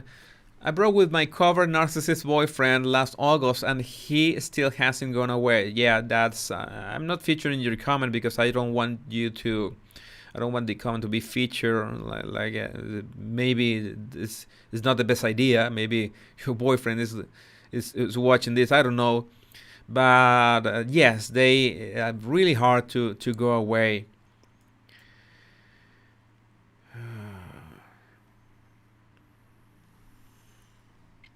Okay, this is really good. He should have slapped himself. Wake up and divorce. I want to steal that. I'm stealing that. Yes, absolutely. I'm stealing that. Rest assured. I'm really glad that I have these interactions. I know that I just lost track of all the my social media channels. I publish like a chart of all my social media channels, but it's great, all the interaction that I get and all the ideas that I get and all these comments. It can be overwhelming, but it's also a lot of information. If you have Twitter, you can find my Twitter handle in the text going there, and Instagram is also there. I'm also on Snapchat. Recently, if you use Snapchat, my Snapchat is the same handle of my Twitter down there. Okay, and which other? And TikTok is the same of the Instagram. If you have TikTok, but TikTok is a really toxic environment. I think every social media has its share of toxicity, okay, but I don't know. I divorced my narc in 2016 and he still sends texts to this day. Why don't you block him, block them, ghost them, please. Okay, I need you to pay attention to this idea. Will needs to muster the courage and confidence to leave Jada. But in Will's mind, he's thinking, if my marriage is failing, it's because I'm doing something wrong. I should muster the courage and confidence to make my marriage a success no matter what. Okay?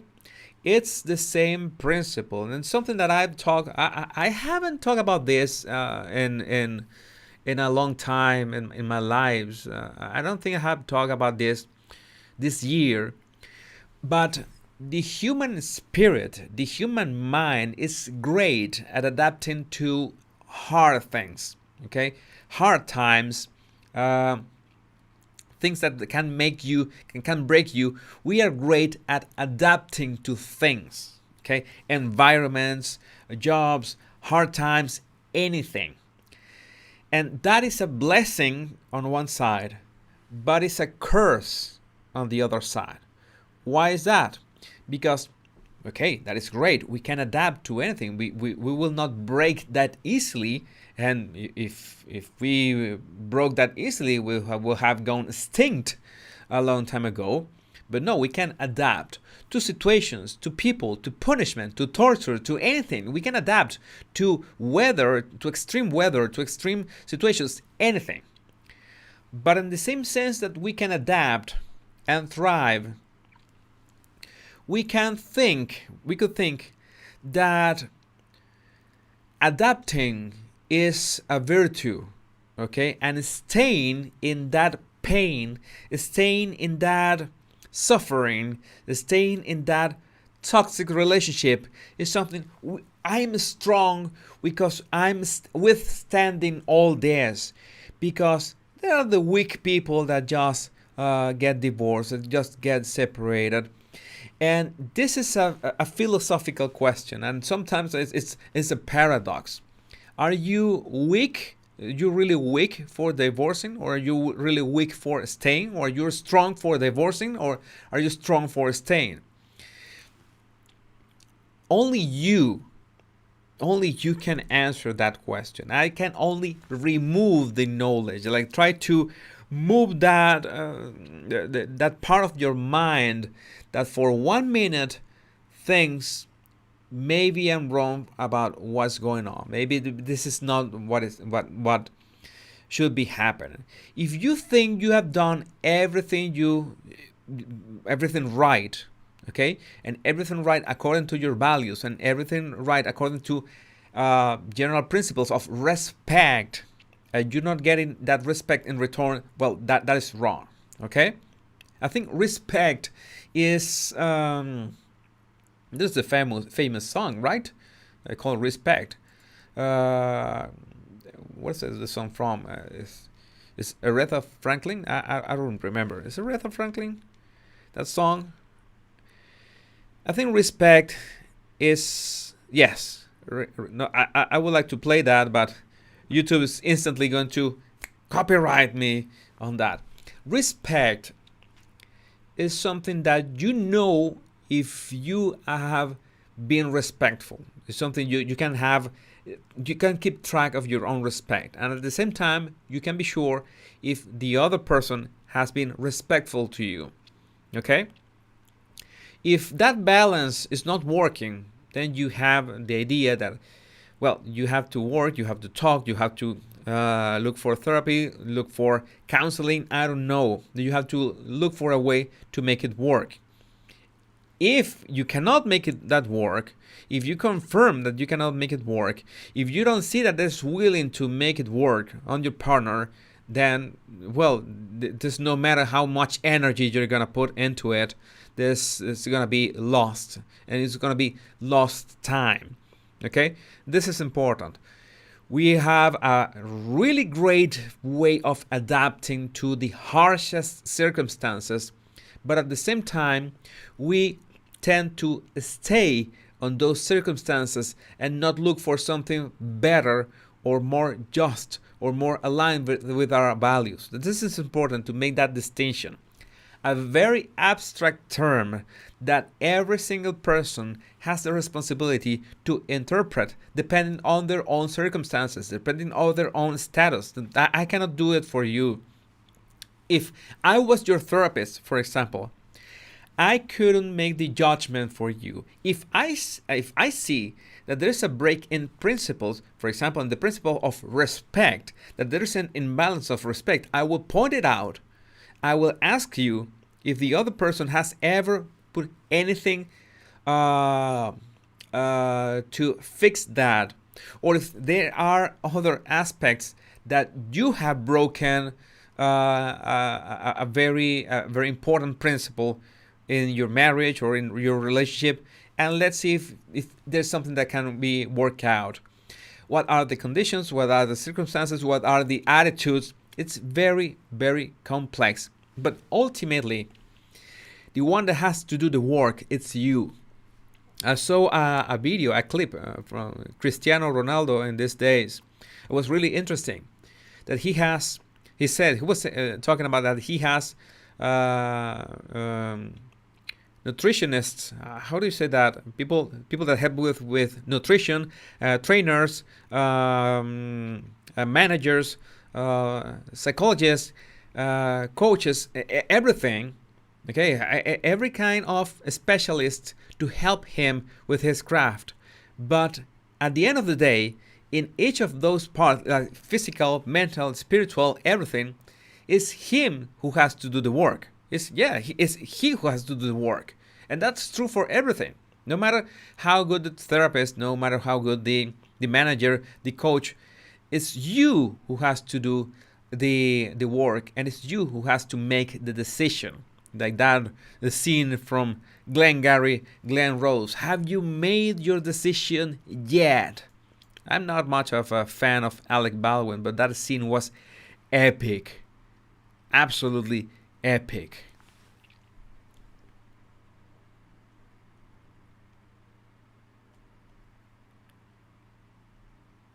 Oh my god, some comments of you are really mean. Let's try to keep the comments civil and respectful.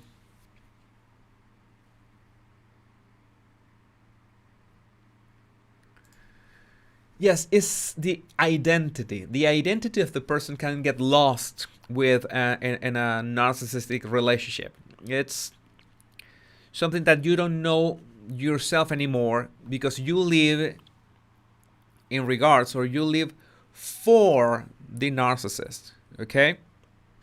Again, you might think that is not going to happen to me. That is never going to happen to me. But that could happen unless you're emotionally aware. We don't have enough emotional tools. Emotions are exactly like a gym, like training a muscle. We have to train them. But for example, if we want to work at the gym, our biceps, we have to focus. We have to pick exercise that focus on them. Okay, I want to work my biceps. I want to focus on them. It's the same with emotions. If I want to work in my emotions, I have to focus on them. I have to think about them. I have to see them in the mirror, so to speak. Okay, because if you don't focus, if you don't think about them, if you don't give time to work them, you will not develop your emotional tools. And it's as simple as you don't need a very fancy equipment to train your body. You just do push-ups, crunches, sprints. You can train your body yourself. Okay, just moving. Okay, just moving and using your body weight. Okay, you do not need anything fancy. At the same time, you can work your own emotions, but you have to focus on them every now and then. I know it's hard because most probably nobody has told you this before, but you have to focus on your own emotions. So you can be aware of how do they appear, what is going on with your surroundings when they appear, what is going inside you when you feel like the way you feel, and how can you learn to prevent and understand your own emotional patterns. And that is the first step to identify the tools that you can use, the emotional tools, to defend yourself from these toxic personalities. It's as simple as that. It's nothing broken with you, nothing wrong with you. This is very important.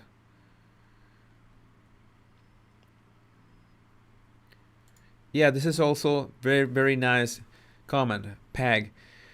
When a person craves love so much, they will do anything to achieve it. A narc knows how to play a game for the desires of control. Yes, they will identify your weak spots. If you have a weak spot for something, they will absolutely exploit that.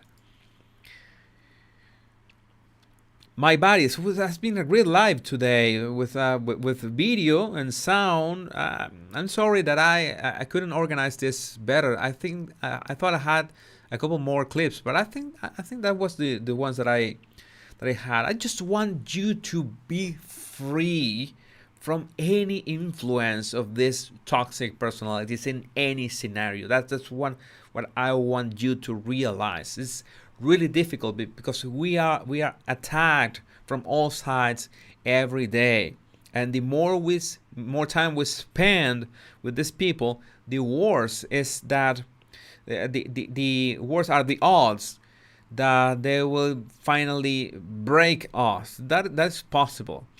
And sadly, we sometimes depend on someone like this, for example, a boss or one of our parents or another person. And this control is a way that just something that just erodes your sense of being, okay? Makes your life miserable. There's no other. That is the best description. That's gonna make your life miserable. Really, really think about that. Check out Ross Rosenberg about narcissism. That name.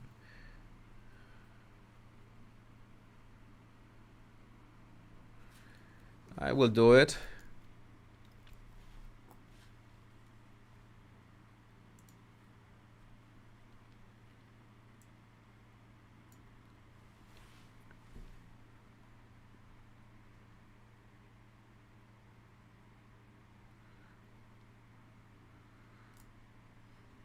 Wow, this is very interesting question. This question deserves a whole video in itself. How do you distinguish between a strong woman and a narcissist woman?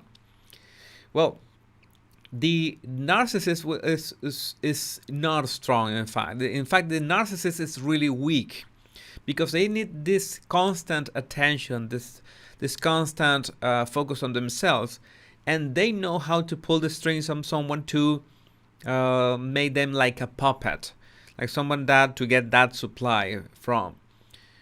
The problem here is, how do we define a strong woman? I understand that maybe you are talking about an independent woman. How can I say that? That will be a really. I don't want to. How to say that? Limit the definition of a strong woman. The first one will be independent and can make her own decisions and can be responsible for her own decisions. That is a strong woman. And in fact, that will be a strong any strong human being. Someone that makes their own decisions and someone that is not afraid to assume the consequences of those decisions. I think that is the first definition of strength. A narcissist just wants to control other people for praise, for recognition, for fame, for anything that is just trying to feed that sense of insecurity that they have deep inside. Now, how do you distinguish them?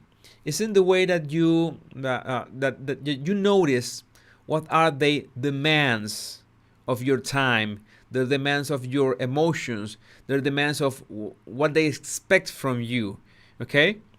If there's an independent and strong woman that makes her own decisions, maybe she's single, she makes her own decisions, like she stands by her own decisions and she assumes the consequences of her decisions, she will not need to control you. There will not be any need to control what you do, okay? Because she on her own will be, I don't know, self-sufficient. I really would like to be more prepared for a question like this. This is a very, very interesting question, but I'm trying to figure out how to say, when we talk to that woman, when we get to know that woman, how can we tell the difference? I've told you, it's not just women, okay? Because mostly these patterns are the same on both men and women. Like, for example, how they treat every person, okay? When you see that someone treats certain kind of status persons more favorably or with better manners that people that are low on status, that's one of the easiest red flags that there are. Okay, that's really, really easy to spot. Maybe that would be one, but let me put that down. Give me a couple seconds to write that question, because it's really interesting.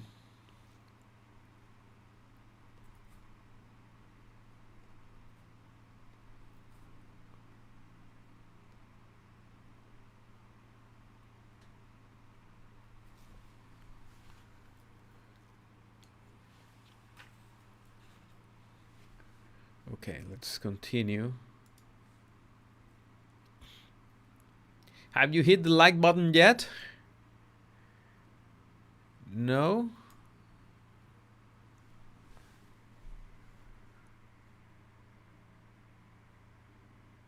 Okay. Very, very, very good question. Can someone who is in the 30s still can find the self-love conception you just said after dealing with long-time narcissistic parents? Yes, and you have a lot of life in front of you, a whole lot of life. And that self-perception, the self-love, well, the most important part is that you have to, even if they are your parents, you have to find a way to reduce the amount of exposure to that narcissistic toxicity. There's no way around that. Okay, there's no way around that. You have to limit the exposure to them. I always say, I sometimes say that there are times that you should just ghost them. There's no other way. The most important person in your life is you. This is really, really critical to understand. I always use that word, really. I use it all the time, but I want to emphasize this. The most important person in your life is you. Okay?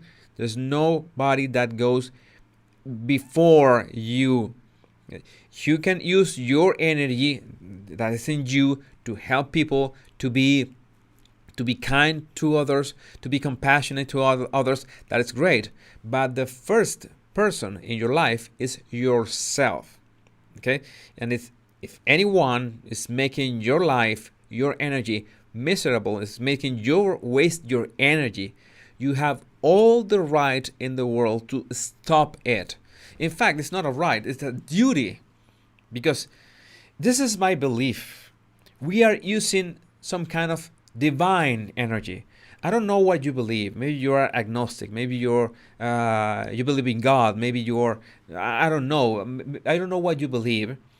But most probably you realize that we have this energy pumping inside us. Okay?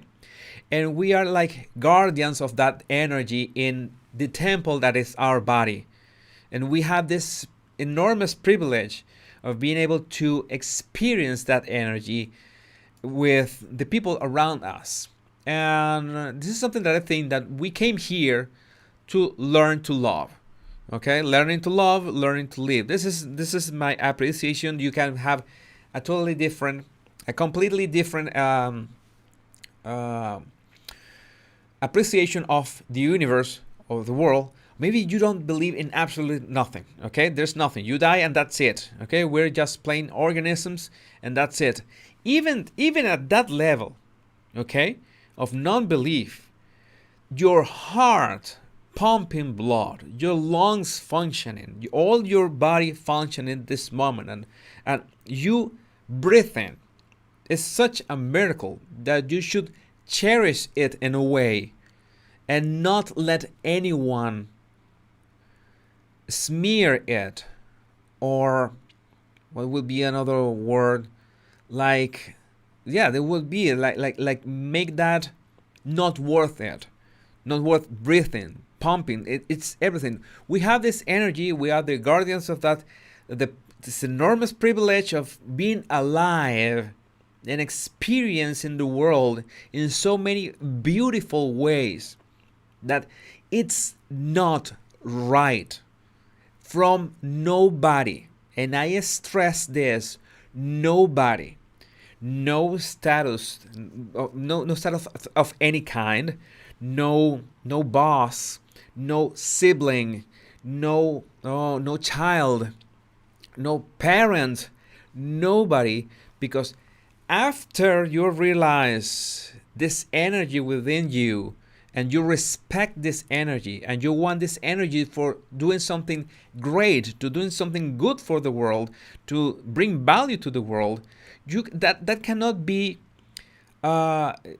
like paired, or that doesn't make sense to pay attention or stay around these toxic people, okay, that are not allowing you to express in the world the beauty of that divine energy within you. That is a sin in any way that you can interpret that word. That is a sin, okay? Like that Pet Shop Boys song, it's a sin.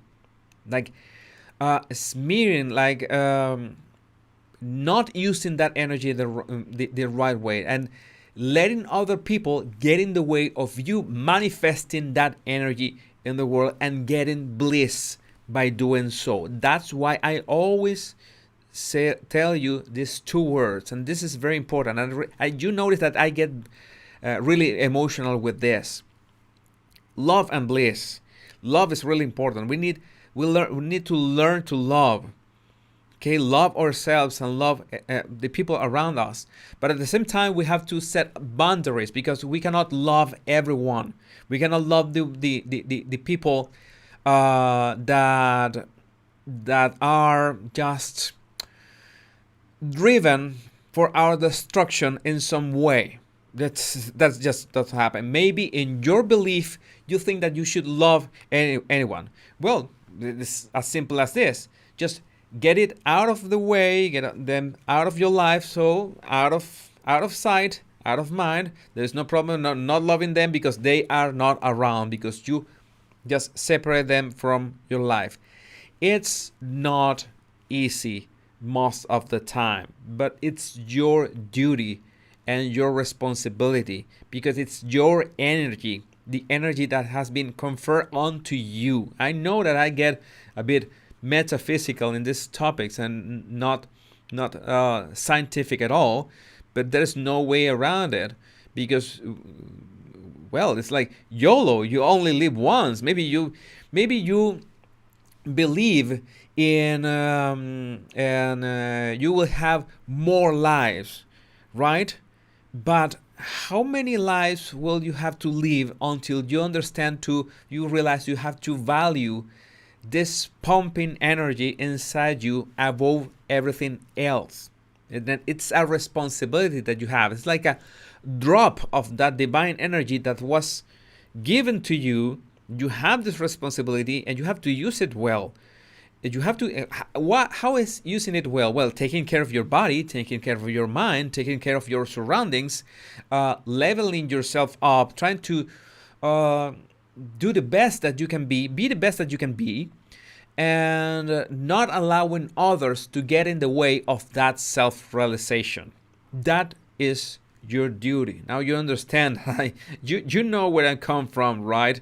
You are reading my body language now. You're reading my voice now. You're reading my words now. You know where I come from. You know how this topic really touches me deeply, and I have no other way of talking about this than this one, because it's so many people living their lives as empty shells, like having no purpose, no bearing, no nothing, because they have this enormous weight that they're carrying just because someone told them that they had to carry it. And they feel that they are righteous and responsible and everything, and they don't get anything in return. And some patterns of belief say the more you suffer, the bigger will be your reward. Bollocks, bullshit. Do not believe that for a moment. Suffering is not the option.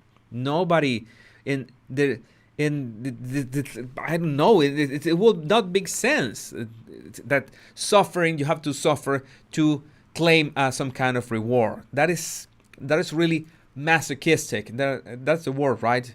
That's masochistic. You know, I like to touch this topic because it's really how to say that? People don't talk about this that much. People really talk that they should be bearing this weight, and maybe you don't have to. Okay, just think about that. Maybe think that you should not having to wear this, have to bear this weight over your shoulders. I'm trying to read your comments now.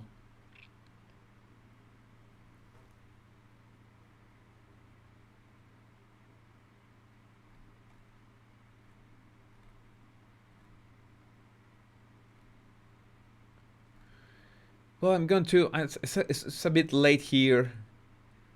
I don't want to extend this live that longer, but I wanted to tell you that I'm really, really grateful for having all of you here tonight, talking about these topics, very metaphysical at some point, very pragmatic at others, and well, a bit funny and in other ways. But it's always with the mean of connecting and reading your comments. I think this is a format that I will be using from now and then. Maybe the first 30 minutes will be right on point, right on the topic, watching clips, watching videos. I'm sorry. I'm still trying to test things with the lives, and this way, this time I could play video with sound. Yes, good. Well, video with sound. I'm improving myself here. But ultimately, I want to make this like more concentrated, the first 30 minutes in the topic itself, and then have more time, like all the time that we need once we have finished the topic, and we can answer questions. I can answer questions and read your comments. Try to read your comments here. Sometimes it's a bit difficult, but it's really, really rewarding.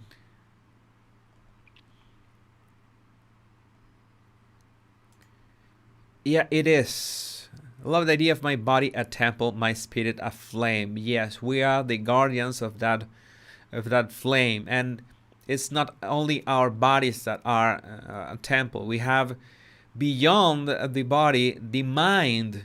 Our mind is also a temple, and that mind is fed thanks to that flame. So our minds should be also guardians of that divine energy. So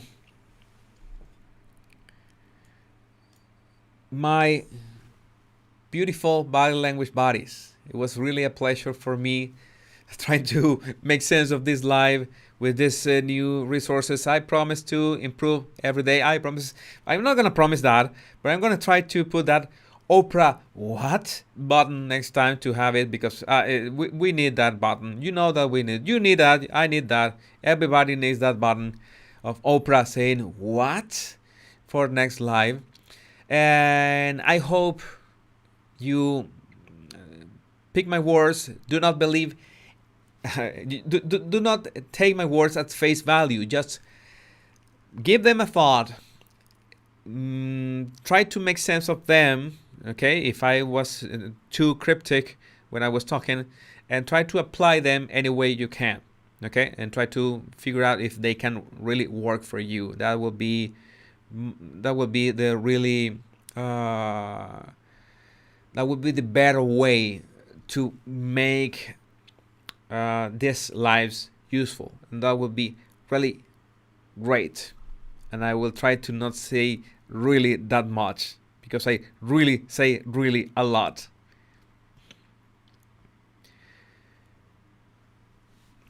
My buddies, my name is Jesus Enrique Rosas. I'm the Battle Language Guy, and until we met on another live or another recorded video, it was a lot of fun tonight. Take care and have a great night, or have a great day, depending on where you are. And oh my God, I'm trying not to laugh with your. I have to put this. This is really. So I'm not gonna comment on that. But yes, good joke. Have a great night, great day. Have a great whatever or whatever you are. Take care.